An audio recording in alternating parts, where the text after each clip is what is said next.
Olá! Nós estamos no segundo vídeo da nossa jornada da Mãe Especialista. Eu sou a Fernanda Sepe e eu tô trazendo para vocês aí informações importantes de como você organizar a sua casa e o seu lar para que você se torne também uma pessoa, uma peça importante no desenvolvimento do seu filho. Certo? A nossa jornada, ela vem aí para o mês de abril, mês da conscientização sobre o autismo. E nós, da CognaCare, resolvemos fazer essa jornada porque o tema deste ano para o mês da conscientização do autismo é muito importante. A autonomia se constrói com apoio.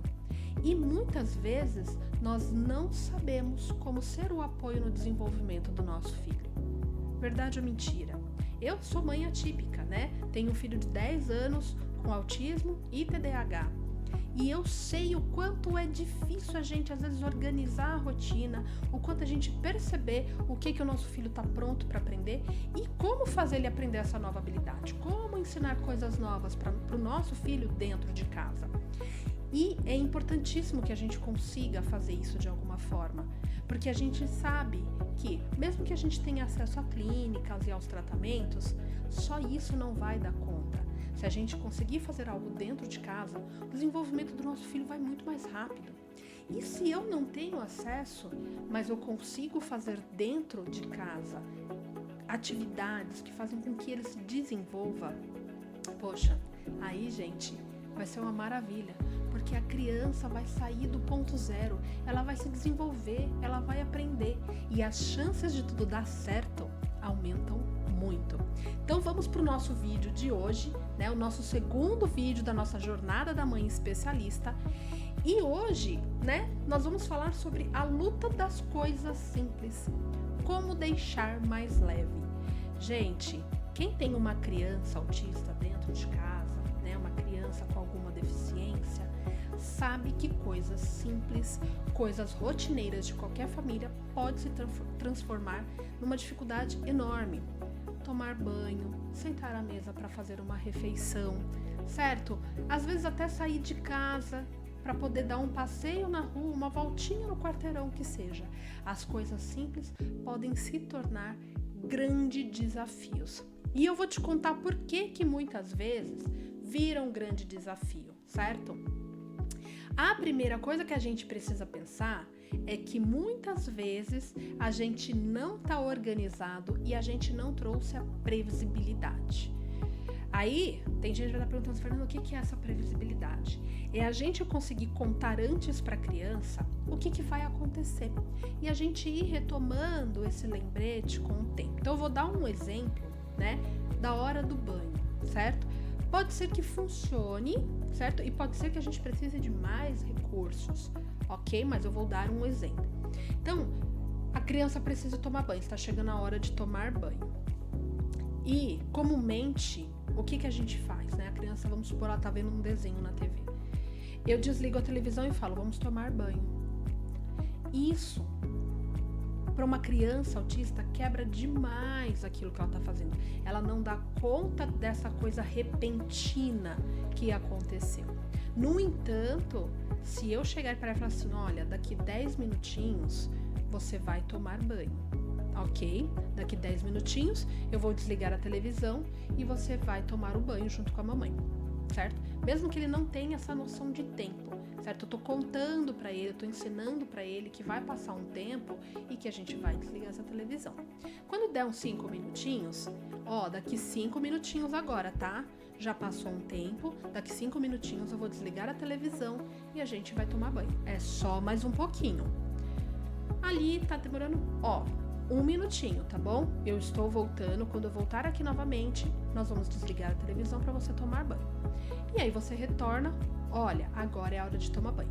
Como eu já falei, já passou 1 minutinho e agora é a hora do banho. Eu vou desligar a televisão e nós vamos tomar banho. Vai funcionar de primeira? Provavelmente não. Se funcionar de primeira, ai que maravilha. Mas provavelmente não vai funcionar de primeira. Mas a gente precisa trazendo essa previsibilidade. E a gente vai incluindo isso na nossa rotina, que é o que? A organização do nosso lar. Então, quando a criança ouvir daqui 2, 3 dias, ó, daqui 10 minutinhos eu vou desligar a televisão, ela já começa a se preparar porque ela já tem a previsão, ela já está sabendo que a TV vai ser desligada daqui a um tempo e que ela vai ter que ir tomar o banho dela. Então a gente está trazendo esta informação com antecedência para ela. A gente está organizando esta rotina desta criança. E aí a gente vai esbarrar o quê? Na organização. Muitas vezes dentro do lar a gente não tem a organização muito bem estabelecida. Por quê? Porque o dia a dia ele é corrido, ele engole a gente. Mas para a gente conseguir trazer a criança para perto e para que ela fique bem, a gente precisa se organizar, certo? E vão existir diversos recursos para que você consiga contar para a criança o que vai acontecer de maneira organizada. E vai ajudar inclusive você a organizar a sua rotina, tá certo? Então, ter a rotina, ter essa organização dos dias é fundamental para que a criança fique bem. Esta organização, ela vai funcionar. E é como eu disse, não é de primeira, não é de segunda, mas a gente precisa ir trazendo isso todos os dias. Depois de uma semana, 2, ela já começa a entender que aquilo é um suporte importante. E ela começa a entender que aquilo está contando para ela o que vai acontecer. E ela fica mais tranquila. Ela não tem mais aquela quebra repentina de nada, né? De repente, não tenho mais o desenho, tenho que tomar banho. Isso para eles é muito difícil. Ao passo que, se eu já estou contando, se eu tenho, por exemplo, um quadro de rotina que consta o banho, isso já vai ajudando a criança a se organizar. Quanto mais eu uso, menos problema eu vou ter. Por quê? Porque eu vou estar mais organizada. Então, organizar a rotina e trazer com antecedência para essa criança o que vai acontecer é um passo fundamental. E aí, gente, essa previsibilidade, às vezes ela precisa acontecer com uma certa antecedência, né? Eu dei o exemplo da TV, mas vamos supor que a família vai viajar ou que vai receber um parente em casa, coisas assim. Eu já tô sabendo disso e eu já vou contando pra criança, olha, daqui 5 dias a vovó vai chegar aqui em casa pra visitar a gente, tá bom? Na hora da janta, lembra que eu falei que a vovó vai vir visitar? Então, daqui 4 dias, a vovó vai chegar para visitar a gente. E eu vou fazendo essa contagem regressiva. Um dia antes, eu conto para essa criança, olha, é amanhã que a vovó vai chegar. Lembra que eu tô contando para você que ela vai vir? Amanhã a vovó vai chegar aqui. Se for uma criança que precisa de muita ajuda, você pode até mostrar uma foto todos os dias. Olha, a vovó, lembra da vovó? Ela vai vir nos visitar. E usar essa foto, olha, amanhã a vovó chega. Certo? E aí, no dia, olha, daqui a algumas horas a vovó vai chegar. Vamos ajudar a arrumar a casa pra vovó e tal. A gente vai contando pra criança sobre essa organização, sobre o que vai acontecer. E isso vai deixando a criança mais tranquila. Isso vai demandar um tempo nosso.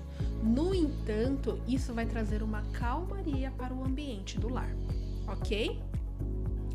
Outra coisa que eu preciso prestar atenção sobre as etapas do comportamento. Aqui eu vou trazer um pouquinho para vocês da famosa aba, tá? Que é a análise do comportamento aplicada. Gente, o comportamento, ele não é só aquilo que a gente está enxergando. O comportamento, ele é um pouquinho mais, certo? Então, quando a criança tem uma atitude, ela gritou, ela se jogou no chão, ela me mordeu. Isso é só o miolinho do comportamento, tá? Que é o quê? Que é esse aqui que tá aqui no meio, que tá escrito, ó, comportamento. Mas antes deste comportamento acontecer, a gente teve um gatilho, que foi o quê? Foi o que fez esse comportamento acontecer. Foi o start, foi o que, sabe? Imagina que você tá andando na sala e você bate o seu dedinho na quina. Dói, né, gente? Dói. E aí você põe a mão e xinga, fala aquele palavrão. Você xingar e falar o palavrão é o comportamento, é esta partezinha aqui do meio, tá? É o comportamento. O que foi o gatilho para você xingar? O que foi que fez você xingar, ter esse comportamento? O que foi esse gatilho? Você bater o seu dedinho. Então, para toda a ação que a gente vê a criança tendo, tem alguma coisa que aconteceu antes, certo? Que fez com que ela tivesse esse comportamento que a gente está enxergando. E muitas vezes a gente vai ter este outro aqui, ó, que é o reforçador, esse último. E o que é esse reforçador? é aquilo que vai fazer com que o comportamento aconteça novamente. Então vamos dar um exemplo de uma criança, pode ser qualquer criança, tá?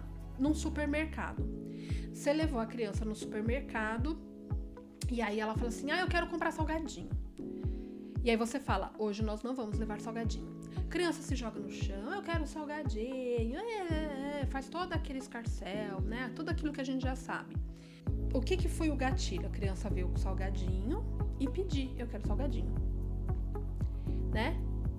E aí a mãe virou e falou, não vamos levar salgadinho. Isso disparou o comportamento de birra. A criança jogou no chão e tudo mais.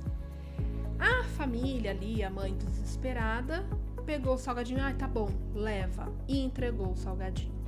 Esta ação de entregar o salgadinho, depois que a criança fez a birra, está reforçando a criança a ter uma birra.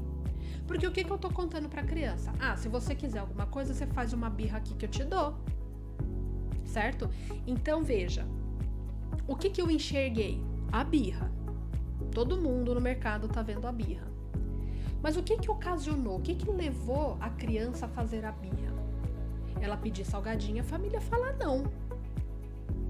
Mas essa criança tá fazendo birra todos os dias, toda vez que vai no mercado. Por quê? Porque toda vez que ela faz a birra, a família corre e dá o salgadinho que ela pediu e que ela não teria o direito. Então, entregar o que a criança deseja, enfim, quando ela tem um comportamento, tá reforçando esse comportamento. E isso, gente, não vai valer só pra birra, não, tá? Imagina assim, eu tô ensinando a criança a falar aquelas palavras bonitinhas. Por favor, obrigado, com licença, tarará. Imagina que a criança fala assim, me dá água, né? E eu viro pra criança e falo, poxa, qual é a palavrinha mágica? Mamãe, me dá água, por favor. Claro, está aqui a água. Ela usar o por favor é o comportamento que eu tô querendo que ela aprenda. E eu entregar a água porque ela usou o por favor que eu quero que ela aprenda, você tá falando o quê? Toda vez que você usar essa palavrinha, eu vou atender. É lógico que não é tão simples assim. Mas a gente ter em mente que o comportamento que a criança está tendo, na verdade, ele é dividido em 3 partes, já ajuda a gente a entender e a tentar observar por que aquilo está acontecendo, tá? Então, vamos voltar no caso da previsibilidade. A criança, você chegou lá, desligou a TV, vamos tomar banho, sem avisar. A criança entrou em crise imediatamente. O que ocasionou a crise? Né? Eu observo primeiro o que aconteceu antes, tá? Porque muitas vezes a gente não vai ter o reforçador, mas a gente vai ter algo que vai ter levado a criança a entrar em crise, ok? Né? Porque a crise ela é uma outra coisa que não depende de reforçadores, mas que ela vai ter ali os seus gatilhos, ela vai ter algo que acontece antes que vai levar até essa crise. Então, eu conseguir observar o que acontece antes ajuda eu pensar em estratégias de como fazer o que precisa ser feito de uma maneira que a criança não tenha crise. Mas a gente precisa entender esses processos. Então, a primeira coisa que a gente tem que pensar é que a gente tem que ter uma casa organizada, uma rotina organizada. E aí, gente, casa organizada, às vezes vai incluir também a gente tirar excesso de coisas que a gente tem, decoração, brinquedos e assim por diante. E trazer essa previsibilidade, que é o quê? Contar para a criança antes o que vai acontecer, tá? E a gente precisa, então, entender que o comportamento, né, o que a gente enxerga, ele é só o miolinho do que está acontecendo. Eu vou ter algo que acontece antes que vai disparar esse comportamento, que vai fazer com que a criança tenha esse comportamento. E provavelmente eu tenho algo que acontece depois que vai reforçar que essa criança tenha esse comportamento, tá certo? Gente, eu entendo que parece que é super complexo, mas eu convido você a voltar aqui na nossa última aula, porque eu vou te mostrar então como pegar tudo isso e transformar em prática dentro da sua casa. Uma explanação básica para você já começar a pensar, poxa, eu preciso pensar nisso, eu preciso organizar aquilo, mas será que eu tenho tempo? Bom, na próxima aula eu vou responder essa pergunta para você. Então volta aqui no nosso próximo vídeo, o vídeo 3 da nossa jornada da mãe especialista. E aí você vai descobrir como ajudar a potencializar o desenvolvimento do seu filho. Até lá!